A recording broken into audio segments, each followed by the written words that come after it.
into our next panel because I want to get this in before we wanted to get this in before lunch.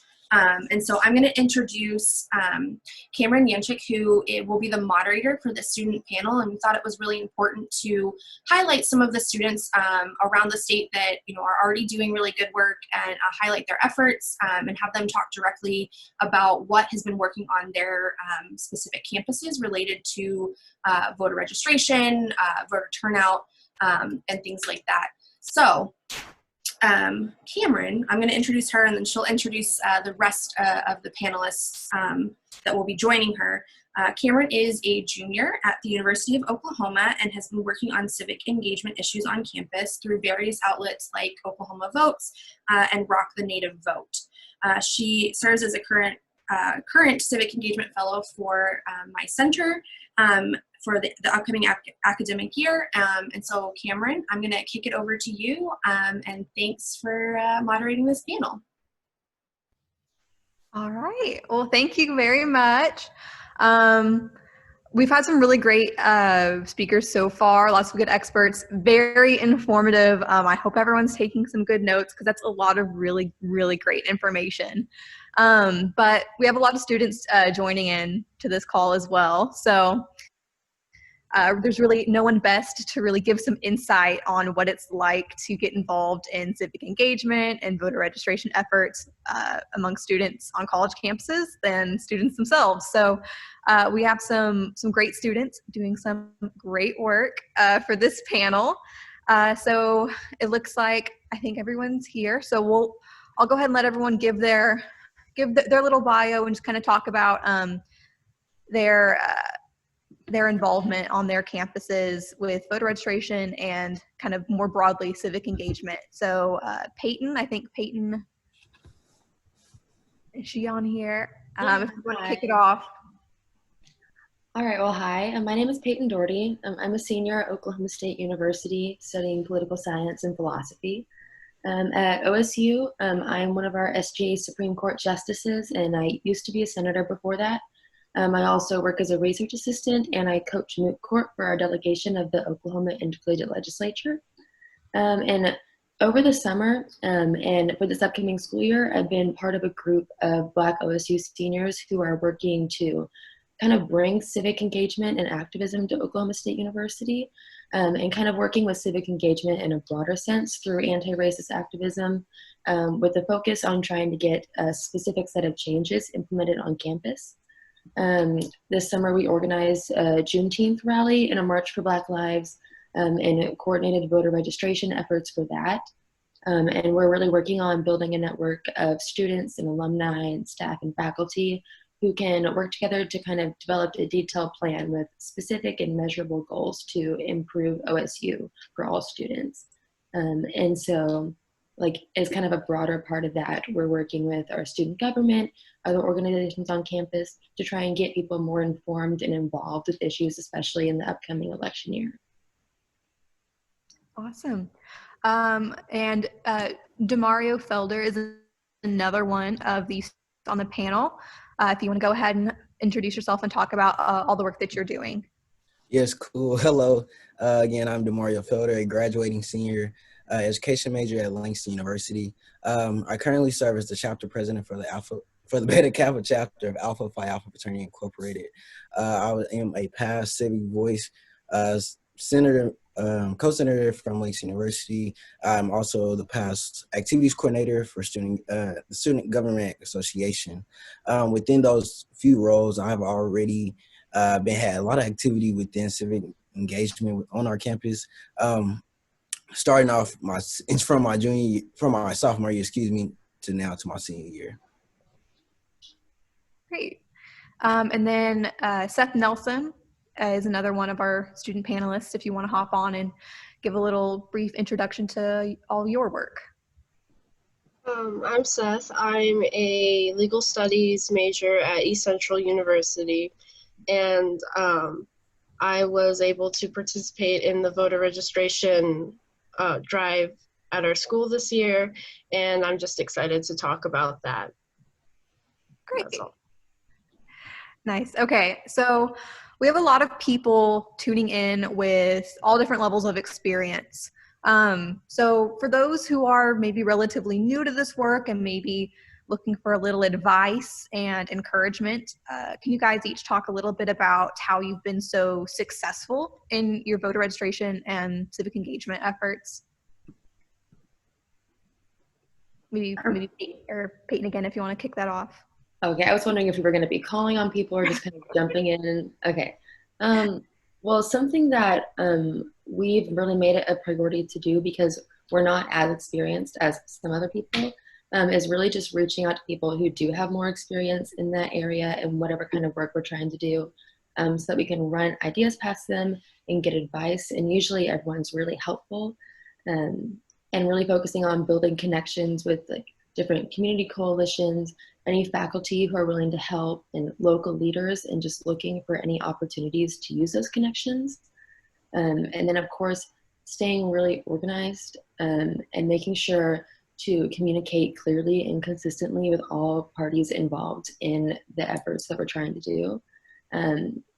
And then kind of like doing whatever we can to build momentum where we need to get people interested, especially with young people. They kind of like it when you connect on a personal level. So if you can like share stories about how civic engagement can make a difference in people's lives, I think that's something that can be really helpful for getting people interested. So for us on our campus, some of the things that we have done was partner with our different advisors. So some of our main targets have been our freshmen. So to make sure our freshmen are active in knowing what voter registration looks like and what it is, and to be aware, politically aware of the things that we deal with in our certain times. So we started off in our personal and social development classes.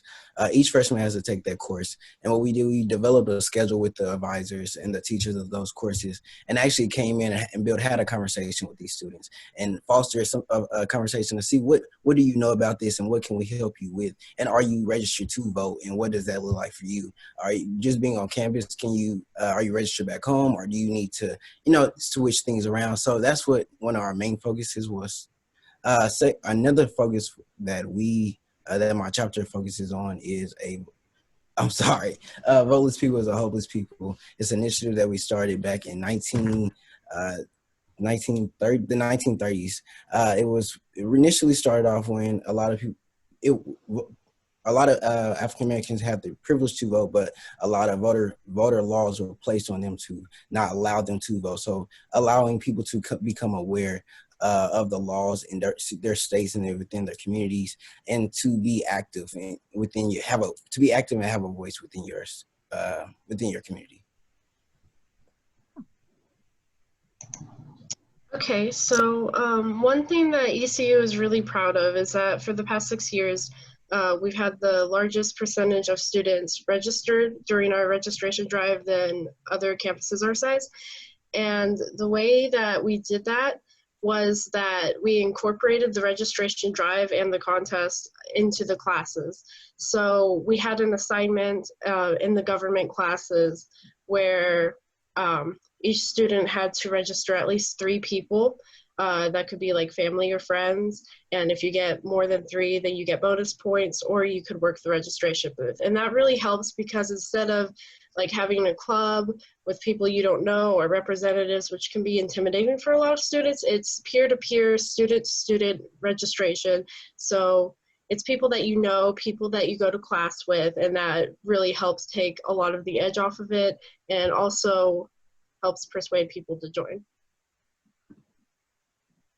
Yeah, I really like that idea of getting to meet people where they are and using people's social circles as an advantage, because yeah, it can definitely be intimidating, trying to talk to people you don't know. So yeah, that's a really, really great idea. So moving on, doing voter registration work, I know that not everyone on the panel's main focus is, voter registration in particular, but in that realm, we know that it's incredibly important to remain nonpartisan when doing that type of work. And it might not always be as easy and straightforward as some people might assume at first. So how have you guys managed to keep voter registration efforts nonpartisan, and maybe some tips or suggestions for future student organizations who might run into some of these unexpected challenges about nonpartisanship? Let's see if anyone has any any amazing ideas that they want to kick it off with, because I know I remember I was talking to Peyton the other day where she was talking about something similar to what Seth said about really integrating your efforts for everybody. Not only does it make it easier, but also that's a good way to make sure that everybody does have access to it. If either one of you guys want to talk a little bit more about that. Yeah, this isn't something that I've done as much personally, but just something that people who I work with have done, is like trying to incorporate voter registration efforts into something that a lot of people already have to do. So like how Seth was talking about with classes, basically just trying to get like whatever the biggest reach possible. And so something that everyone has to do is like new student orientation. So we're hoping to like incorporate voter registration into NSO, since every student goes through it from like all walks of life. But if that's not possible, then basically anything that a lot of people already have to do, if you can just get voter registration near that, then it's a good way to make sure that it's really dispersed throughout people from all parties.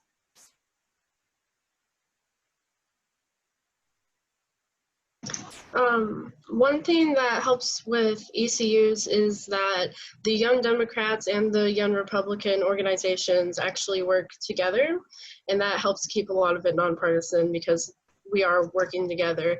And students who participate from their classes are also from all different backgrounds, and sometimes they keep each other in check, you know?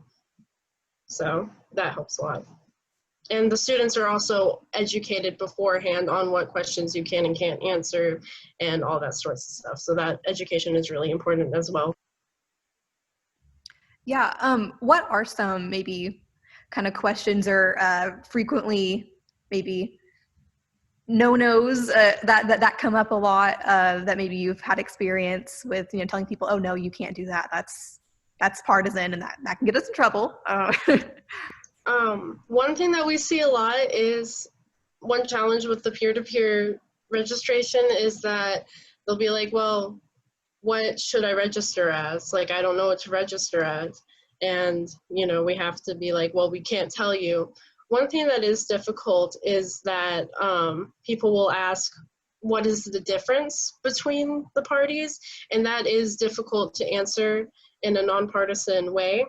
But we do the best we can, and the advisors, the professors that are there with us also help facilitate that as well.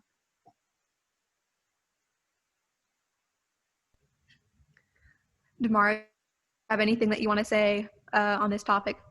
Yes, I'm sorry. So one thing that we have done in the past, we try to bring representation from both parties out just to speak and just have panel discussions. So if students have those questions about what's the difference, we allow each party can be able to answer that for them. And so we won't be putting our views and our opinions on them. Another way, when we do host voter registration drives, we kind of typically have it in an area that's convenient for everyone. We have different representation out there, so it's not just one demographic or anything like that. So if people have questions, we have pamphlets out there for them to read on to gather more.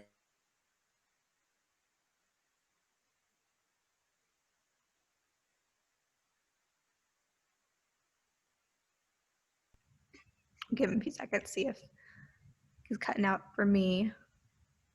We'll give him a few seconds, see if he comes back in.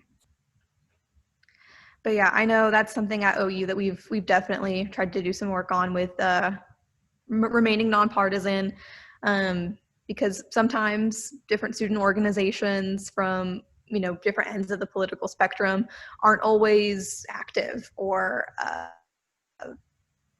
willing to participate. So it's definitely something that kind of seems on the surface like it can be super easy, but there definitely are some unexpected challenges, especially A lot of people assume maybe that if you're doing work with young people and with college kids that it must lean a certain way.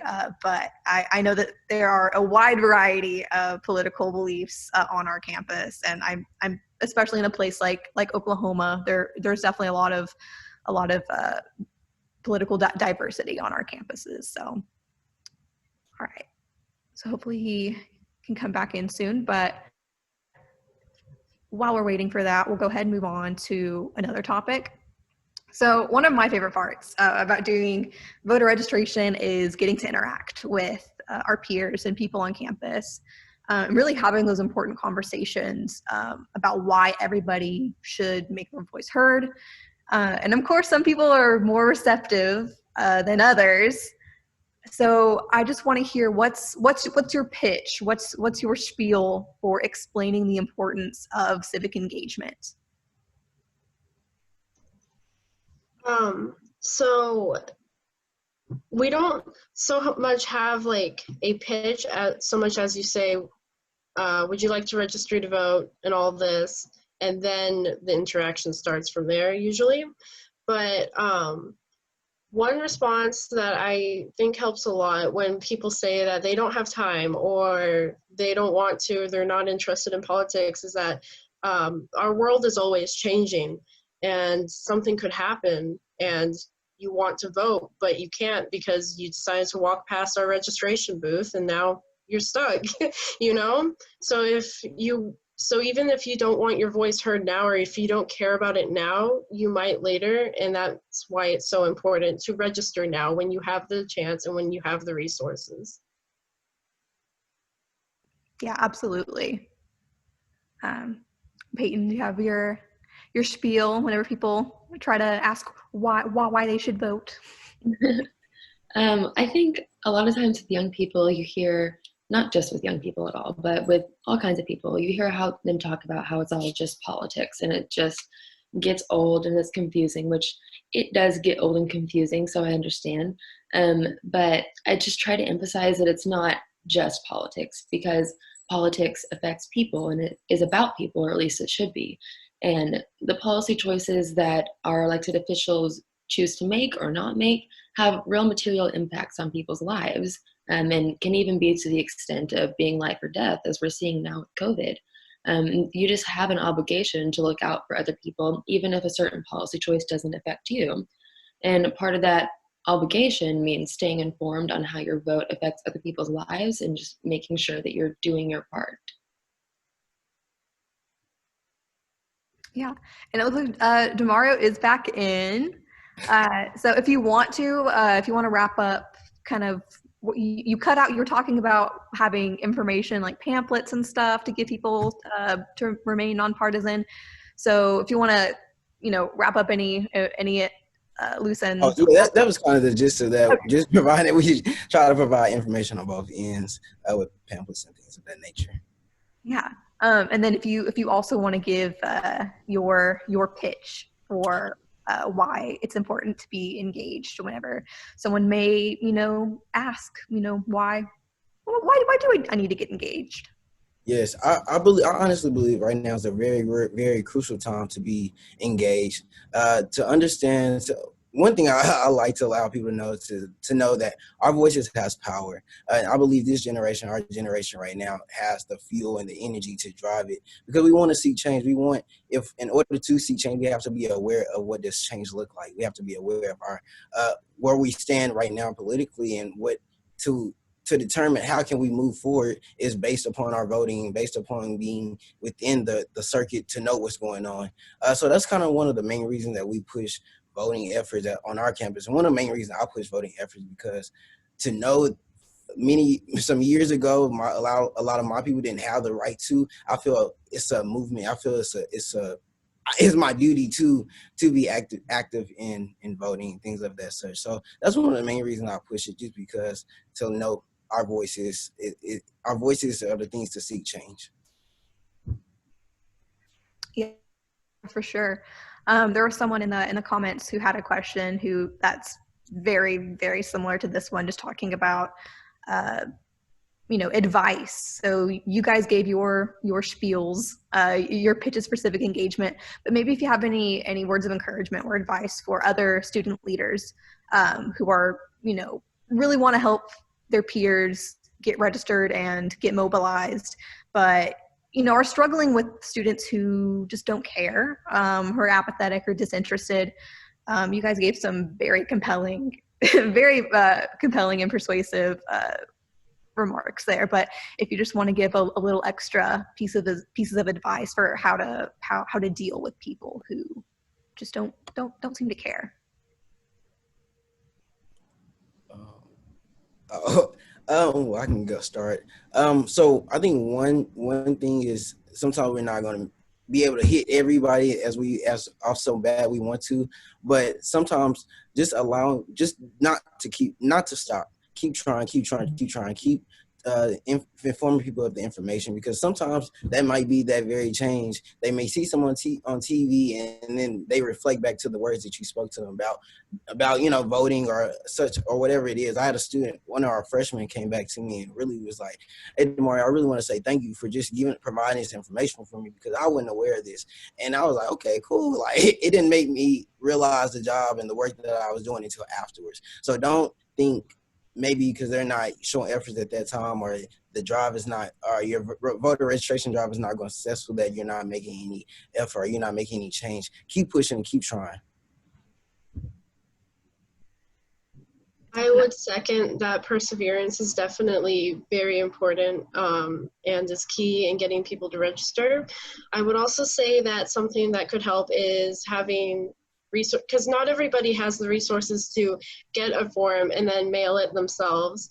So one thing would be to have people professors or other staff members of the college to be able to accept those forms and then mail them for them, and things such as that, to give students the resources that they may not otherwise have. I definitely agree with needing to just persevere sometimes. I think that really anyone can just become interested once they realize how much things affect them personally. And so sometimes it helps to just really highlight how different elections or different state questions coming up or anything like that will affect college students personally. And then in addition to that, sometimes you just have to get creative. Like one of the good things about young people is that they have just a lot of energy to get things done once they're interested. And so if you can just do whatever will get people's attention, sometimes it's just what you have to do, really.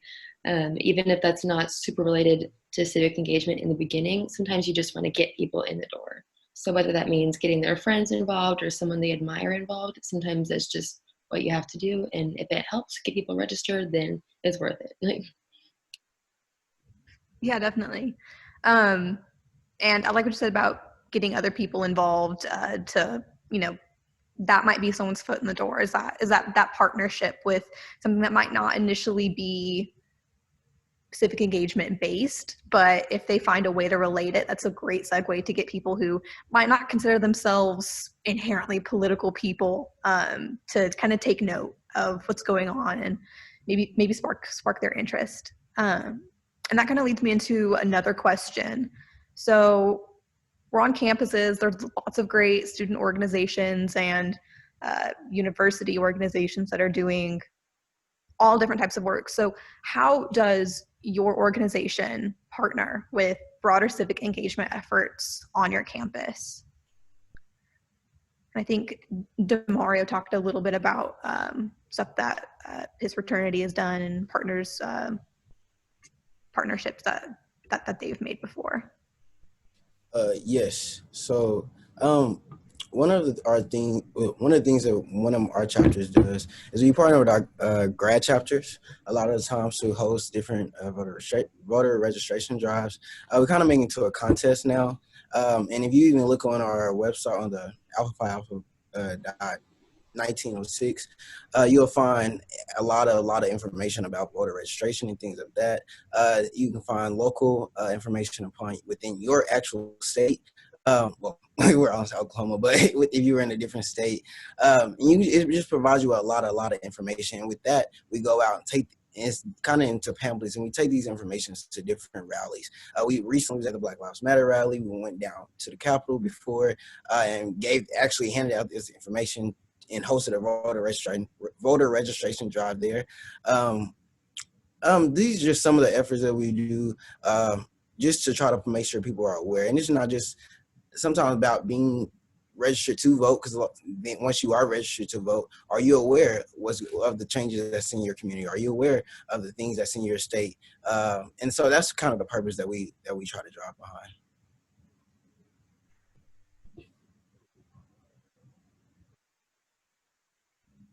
For sure. Either Peyton or Seth, either one of you guys want to talk a little bit about partnerships? So one thing that ECU does that seems to be really effective is going to sporting events or to choir events or other big campus events to do the drives there and hit these big groups of students, and that can be really helpful. Yeah, I was just going to say pretty much similar to what Seth said. Really, any kind of campus event you have, it's not that hard to just like get a voter registration booth in there.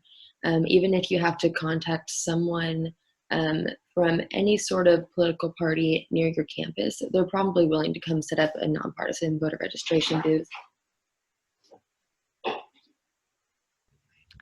All right, so we've got some questions that have been submitted, and we still have a lot of time, so feel free to keep submitting any more questions that you guys think of.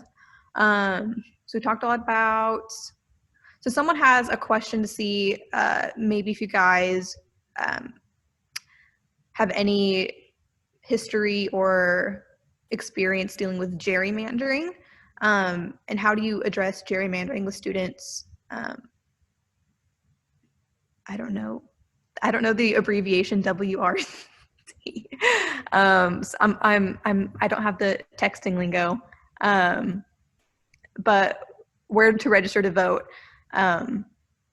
So I don't know if you guys have any experience dealing with gerrymandering with students, but if you guys do, please feel free to speak on it. I know that's something that I know at OU we haven't necessarily dealt with that, but if you guys have some experience, that'd be really cool. Well, let's see what else we got. Okay. That's kind of a hard one, because that does involve a lot of like policy work, but not necessarily at the university level. So unfortunately, I'm so sorry we can't answer your question for that one. But here's another question. So what are your favorite resources for nonpartisan team and connection building? So you guys kind of talked a little bit about nonpartisanship, but kind of combining the coalition building and the university partnerships with nonpartisanship. I know you guys talked a little bit about having both college Democrats and Republicans join in. Has it always been easy for you guys? Do you guys find that people are generally willing to work together, even if they're on different sides of the political spectrum? Yeah, I mean, no matter what side of the political spectrum you're on, you have issues that you care about, and that unites us. And so they are very willing to work together just to get people to register and to have their voices heard. Because whether you're on the left or the right or anywhere else, you know, the bottom line is that you do want people to vote. And it's very important to all of us on whatever.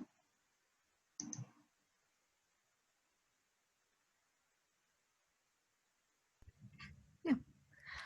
So I know this is a big deal for not just voter registration work, but for pretty much everybody with the COVID-19 pandemic. That's really throwing a big just confusion, and it's tough. Everyone's still learning how to adjust. Thankfully, we can do cool things like having Zoom conferences, but for organizations that normally organize public events such as registration drives, how are you guys addressing the pandemic, and what changes are you making this year to try to still do this work, but remaining safe and socially distanced during this time? So I can actually brag on one of our organizations on campus I recently seen yesterday. It's called Women of Purpose, and literally they partner with us with voter registration drives, and they had a sign for we had our new student enrollment as students are coming back. But they literally had a student out and they was like took a picture and said, "Are you registered to vote? If you want more information about voting in X, Y, and Z, hit us up here and we have a spot on campus for you to still be able to register." And I was like, well, like I didn't even think about that. It was dope because it's like still within the pandemic, they're finding different ways. It may not be a voter registration drive, but now we're on social media. We're letting you know we have an outlet, we have a space reserved for you to come in to have questions such like that. So that was dope. I was going to say part of just organizing really anything during the pandemic seems to be just focusing on having like a really good online platform to use. So whether that means like building your own platform on campus to just keep people informed about when they need to be registered, when elections are, what's coming up, then that's always an option. But you can also partner with your student government association if you're not already in it. I'm hoping to make sure that our SGA gives people updates on when to be registered and when elections are for this year, since people are asking me all the time because they just don't really know what's going on. So they're like, okay, I know a friend who studies political science, I'll ask her. But if you can just get those with the biggest platforms at your university to kind of help out with dispersing that information, then that can be really one of the most helpful things. And when it comes to doing events, I know some organizations this semester are planning to do some outdoor events just with masks on and stuff. And something that we've discussed doing, rather than handing out pamphlets or anything, is just getting some fairly like medium-sized posters that have QR codes printed on them that people can scan with their phones, because most smartphones cameras will scan QR codes now, and take them to whatever website that they need to go to, whether that be just something that has information about voter registration or the actual voter registration page for Oklahoma or anything else like that. Social media is definitely a big helping hand, basically, a very useful tool in dispersing that information. With our voter registration drives, our tables are usually outside already, so just expanding on that, having the masks, having the hand sanitizer, gloves, all that sorts of things, to really keep safe. It's something that we're still struggling to deal with, obviously, because everything is happening so fast and all at once, but we're really just doing our best as it comes. Definitely, yeah, that's something that we've been trying to work through as well here at OU. We're definitely very, very lucky to be living in a time where technology is accessible for so many people. We've been trying to, I don't know if you guys use Canvas to access assignments and stuff, but whatever central hub that you guys use for assignments and turning stuff into your professors, we use Canvas, and so we're trying to work on getting modules built so students can have a little separate module about voter registration and civic engagement, so they all have that information right there online. Just luckily, we've perfect timing. We don't. There's really no better time to have technology. We've been lucky to be able to try to develop some websites for helping people get registered to vote on OU campus, and just giving them a nice central hub to get all the information that they need. So that it really is a great time to have access to technology. Yeah, if this would have happened a few decades ago, it would be a totally different story. So we're definitely all very fortunate to have access to this type of stuff. So let's see. I know that I was talking with Peyton and DeMario a few days ago, and they had some pieces of advice on this. I'm sure Seth does as well. And we know that our universities and institutions can be great sources of support for our work. I mean, obviously, the University of Oklahoma is helping put this great, resource on, but sometimes they're not so helpful or supportive. So, have there been times where you faced pushback or just uncooperation from your administration? And how have you and your organization, how have you guys dealt with that?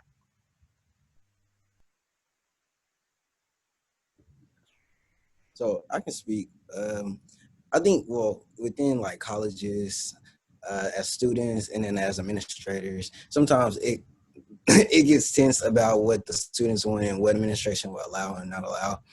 We have, I can say, working with SGA and things, we have had different differences within administration, but I think the common goal is to realize what is at hand and what is at stake and what's going to be beneficial for the student body. Whether that be on the administration side or the student side. And sometimes as students, we have to understand when we hear a no, what is the ways that we can go about to find a yes, or what's the solution so everyone is accommodated for, so we can be, so we can actually make progress and not just have a conversation about it. So just one of the things that, like I said, come with all your information, know what you're talking about, know the policy or know the procedures of the university, and also know what you're trying to proceed and go with to bring forward. And then, like I said, when you do hear a no, what way can we reroute the information that we're bringing forth to you that it is a way that it can be productive to the university?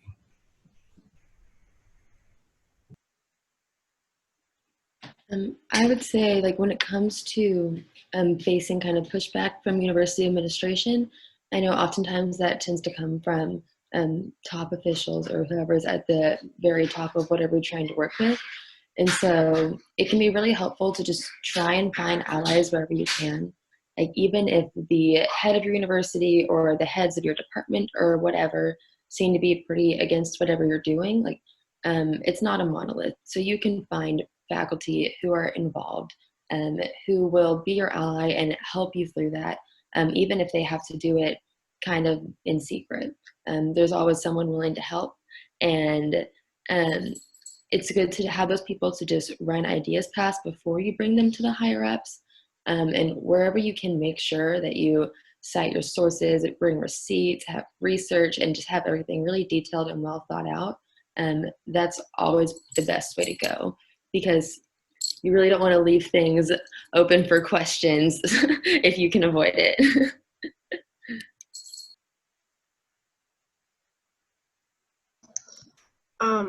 At ECU, we haven't had so much of pushback as we have had just a general lack of support and a general lack of resources supplied to us.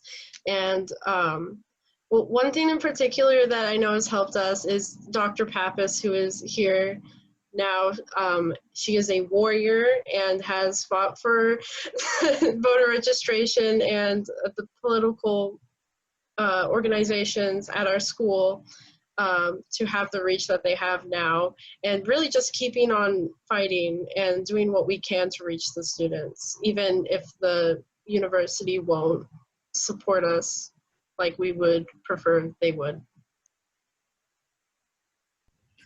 Yeah, and you brought Dr. Pappas up, and she's in here in the chat giving some good information too. Someone asked a question: are local, state candidate forums a part of your efforts to provide opportunities for students to meet and ask direct questions to candidates? And Dr. Pappas talked about how ECU had a day of dialogue. So Seth, if you want to kind of elaborate on that and tell us a little bit more about that effort. Yeah, we often have candidates and representatives from Oklahoma politics to come and talk to students, because that really just talking to them on their level, you know, because like not all students are going to events or going to rallies or anything where they can talk to them. So just bringing that to them, you know, just so sorry, instead of just bringing the resources to them, bringing the candidates to talk to them instead of making them go out and do it, you know, giving them the resources, and it really brings up a lot of you get a lot of good dialogue and conversations and questions that we couldn't really answer ourselves, that these candidates and representatives are able to answer for us. So it's very helpful.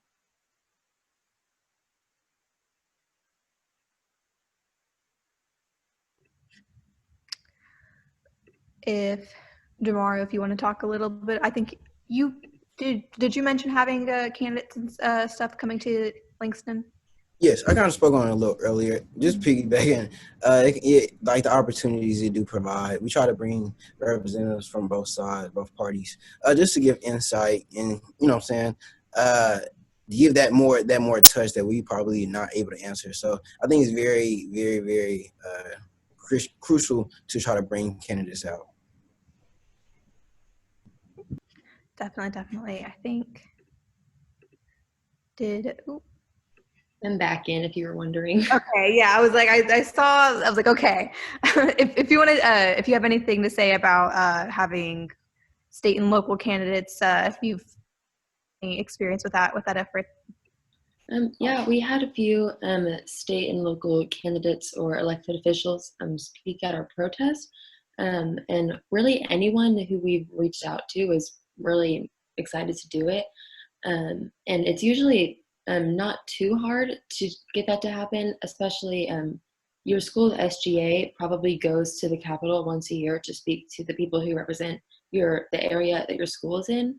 And so especially those individuals are probably going to be willing to help since they're already connected with your university on some level. Yeah. So on a different note, kind of changing direction.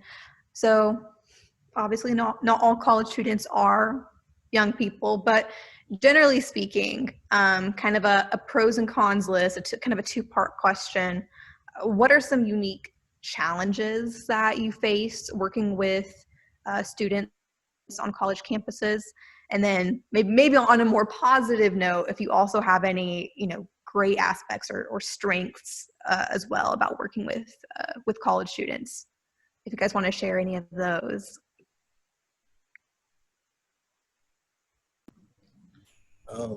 I think working with college students, we're in a time where we're very, very eager to learn about different things, about different political issues or different, whatever it comes our way. We're quick to Google anything. So just having that information, I think we're very, very eager to try to challenge the next thing. And also being ready, we want to educate ourselves for the next thing so we can know what we're talking about, to be prepared for any conversation or anything that we have to come against. I think one con sometimes with working with us, sometimes we can get over things real quick. I feel like our generation do, but that's another thing that kind of having accountability with our different counterparts, it pushes us to be like, okay, we got so far. Progression is more so a marathon. Someone said it earlier. It's more so a marathon than a race like that. So just having that accountability around us with people that are associated with us helps.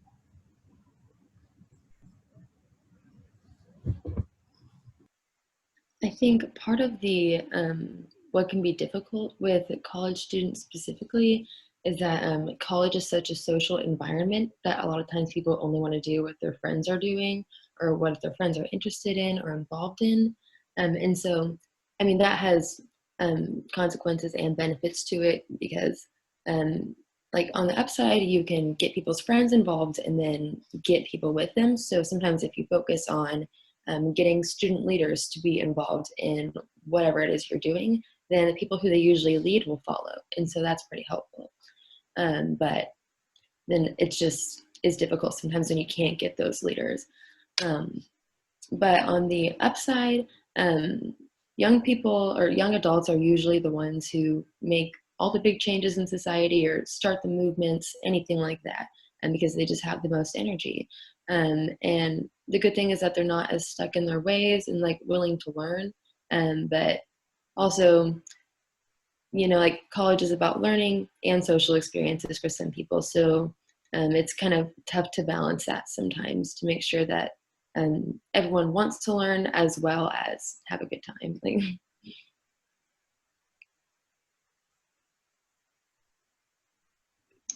one of the biggest challenges is apathy amongst the students. A lot of students just don't care or don't want to care about politics, but on the other end of the spectrum, you also have a lot of very enthusiastic and very politically involved students, which can be a joy to see, honestly.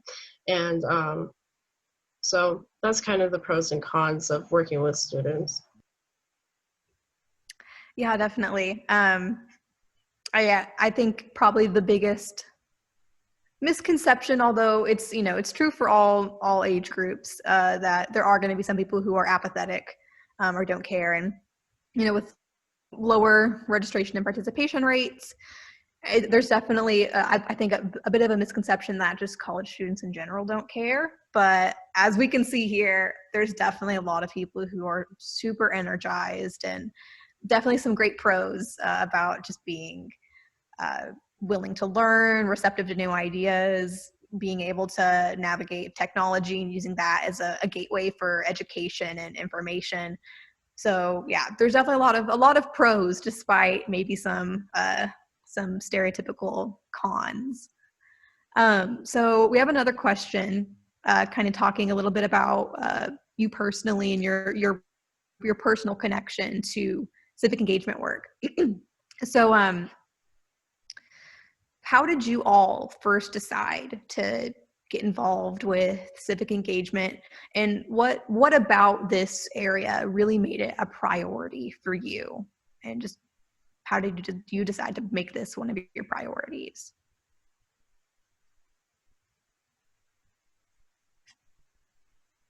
For me, it was kind of the pitch that I gave earlier about why I think civic engagement is so important. Is just something that I think was given to me at some point, not really all at once, but just from a bunch of different people who know a lot more about civic engagement than I do. And so I really think that them just kind of giving me their reasons motivated me to just kind of see how important it is to everyone and how much everyone should be prioritizing it. And then another part of it was also me and some other students trying to take advantage of the current momentum to get things done when we think it's the most possible, and probably more possible than it'll be in the future.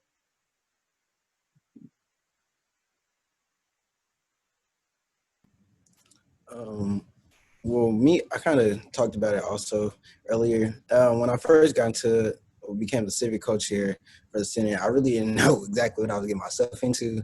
But through that, I really became eager and excited to just learn more information about civic engagement. And another real main resource is my family, my background.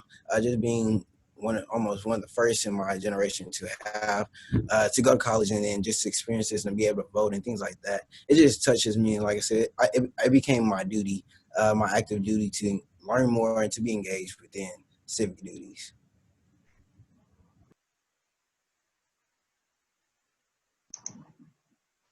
As a legal studies major, my focus is primarily on the law and changing the law and things such as that. And that's been a passion of mine from a young age, is instead of looking at these issues and just being mad about them, being mad, but also working to change them when I can. And that's really, you can't, when you have a passion like that, you can't exactly explain it. It's just something within you. Yeah, for sure. I definitely relate to a lot of that, a lot of background. I was lucky that my family prioritized, making your voice heard, because a lot of people, don't grow up in households that make that a priority. So I was definitely very, very fortunate to be raised with parents that encouraged that for me and my siblings. And it's followed me through today, and I really hope to keep making that a priority for me in the future. So someone had a bit of a comment, but we kind of turn it into a question. Dr. Pappas again came in and said that it's important not to stigmatize students who can't register, felons, those who are under 18, international students. So how have you guys dealt with encouraging people to vote, encouraging people to get involved, while also making sure not to maybe shame people, because there are always people who they may want to get involved. They may really want to have that vote, but they can't. So how do you guys balance that? Making sure people aren't shamed if they want to but can't. Generally, you just try not to be overly negative or using negative words or insult. You don't go around like insulting people when you're trying to get them to register, obviously, but that is an issue that we come across a lot, because we do have a lot of international students or students who are coming from different states, and it is difficult. But yeah, generally just being understanding, being empathetic, and not going around insulting the students or using negative words. I think part of that can be pointing out there's more than one way to be civically engaged. Even if you can't vote, you can still do something, whether that be just helping out with the voter registration table or canvassing for a candidate, really anything. Like, it doesn't have to be voting if that's not something you can do. I agree. Just providing different opportunities and different resources, even if they can't, figuring out, like you said, felons and things like that. There's certain protocol, different information to read upon. Just giving them that information, those tools. Yeah. So someone just had kind of a bit of a follow-up, talking about maybe protecting people when they might be maybe unfamiliar with the laws. For example, if someone isn't a U.S. citizen, and of course, to register to vote, you need to be a U.S. citizen. And if someone fills out that registration form and they're not, and they accidentally like check the box that they are, they could get in some trouble for that. So do you guys practice, kind of protecting those and making sure everyone knows what they can and can't do? Or have you ever had experience maybe with helping someone who has had questions about that?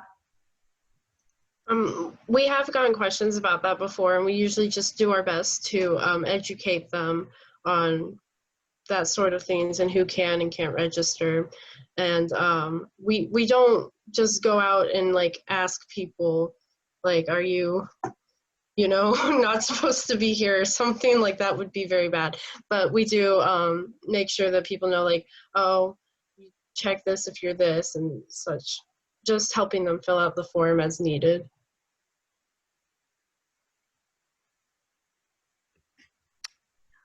So we have another question. In your opinion, what is the role of colleges in promoting civic engagement? It's kind of on a institutional level. Whoever wants to kind of kick that one off. That's definitely a big one, but a really important one to tackle. I think like these higher education institutions are ultimately about educating us. And I think that a part of that, especially for these state-funded institutions, should be educating us on civic engagement. And I think that universities really have an obligation to do what they can to help their students be civically engaged, especially since, at least for publicly funded universities like mine, it really does affect the university itself so much. It would be extremely beneficial to college students if all of them voted in a way that would help decrease our tuition eventually by getting more funding for our schools. And that's something that does directly affect us. And maybe if our schools kind of hammer that into our heads from freshman year on, like, college students would vote more.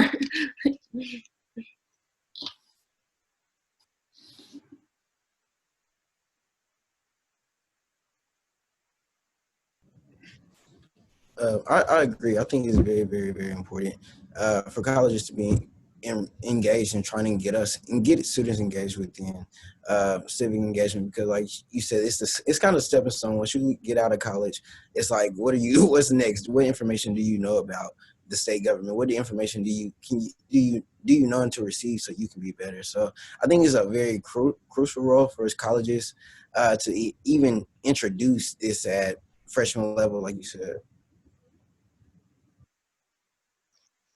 At the end of the day, it is the responsibility of an educational institution to educate their students, and especially about things that directly impact them, like Peyton said, with tuition and funding for schools and stuff. That is very important, and I do believe that partly some of that responsibility does fall on the colleges themselves to go the extra mile and educate their students. Yeah, yeah. You know, colleges really are from their very core centers of learning, and centers of opportunity with the main goal to be to better society as a whole. So it really is important for universities and these higher education institutions to really take this opportunity, because you guys all gave some great reasons on why it's important. And so I think that's a really good question to end on. So thank you guys so much for taking some time out of your day, and sharing with other students, but also, faculty, and staff and community leaders, about your experiences, because, at the end of the day, this voting summit is about students. So it's incredibly valuable to get to hear the concerns, but also the hopes and the efforts and the creative problem solving and ideas that are coming from the students, who really are the center point of this effort. So once again, thank you guys so much for taking your time. It was a great panel. So thank you guys.